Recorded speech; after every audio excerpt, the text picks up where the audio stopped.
Nouveau rendez-vous, nouvelle rubrique, nouveau sujet, nouveau thème abordé dans cette rubrique technique. Bonjour Eric. Bonjour GG, bonjour tout le monde. Comment ça va aujourd'hui? Eh bien écoute, après un week-end assez rocambolesque. Rocambolesque. Écoutez, on va diversifier. Oula, on va diversifier un peu notre vocabulaire. Eh ben ma foi, tout se passe à merveille. Alors aujourd'hui, un thème qui va peut-être remonter un petit peu dans le temps, hein? Oui, on va aller retour, non pas dans le futur, mais retour dans le passé. On va voyager dans le temps avec cette chronique. On va parler archéologie et paléontologie pour parler de l'odyssée génétique de l'humanité au Botswana. Et pourquoi cette chronique? Parce que les scientifiques pensent avoir identifié le lieu de naissance de l'homme moderne il y a 200 000 ans. On dit toujours que l'Afrique, c'est le berceau de l'humanité. De la civilisation, des civilisations, ouais, c'est vrai, apparemment. Et des civilisations. Eh bien, c'est ce qu'on va voir tout de suite, si cette phrase a raison d'être. Imaginez un voyage dans le temps, remontant à 200 000 ans, lorsque les premiers Homo sapiens, nos ancêtres anatomiquement moderne, émergé dans ce qui est aujourd'hui le Botswana, au sud du fleuve Zambèze. Une nouvelle étude génétique publiée dans la revue Nature a jeté une lumière captivante sur l'origine de l'humanité, bouleversant les idées préconçues et offrant un récit riche de notre passé évolutif. Les généticiens, plongeant dans l'ADN mitochondrial de plus de 1200 personnes d'une multitude de populations africaines, ont découvert que chaque individu actuel peut retracer son ascendance jusqu'à une femme qui vivait dans la luxuriante zone humide de Makgadikgadi.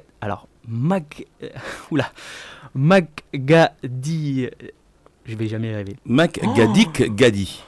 Makgadikgadi. Voilà. Ok, bon. Dans cette zone humide de Makgadikgadi, Okavango. Au Botswana, exactement.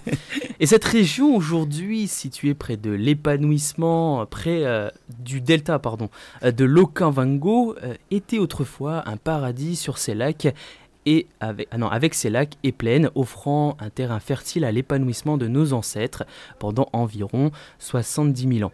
Cependant, quand le climat a changé, nos ancêtres se sont dispersés en deux vagues migratoires, l'une vers le nord-est, il y a 130 000 ans, et l'autre vers le sud-ouest, il y a 110 000 ans. Ces migrations ont probablement suivi avec les mouvements des troupeaux d'animaux, un témoignage de l'adaptabilité et de la perspicacité de nos ancêtres. Cette nouvelle perspective remet en question les idées précédentes sur le lieu de naissance des Homo sapiens. Alors que les preuves fossiles ont suggéré l'est de l'Afrique, cette étude suggère que le Botswana pourrait être le véritable berceau de l'humanité. Et bien que des critères soulignent des lacunes dans la méthodologie, l'idée de plusieurs patries ancestrales dispersées à travers le continent africain ajoute une dimension complexe à notre récit évolutif. Ainsi, cette odyssée génétique nous transporte vers un passé luxuriant au Botswana, dévoilant de nouveaux chapitres communs. Les récits évolutifs tissés dans l'ADN de chaque individu continuent de captiver et de transformer notre compréhension de qui nous sommes et d'où nous venons. C'était votre chronique technique, et n'oubliez pas que la science n'est pas une vérité absolue, et les scientifiques ne sont pas des génies innés.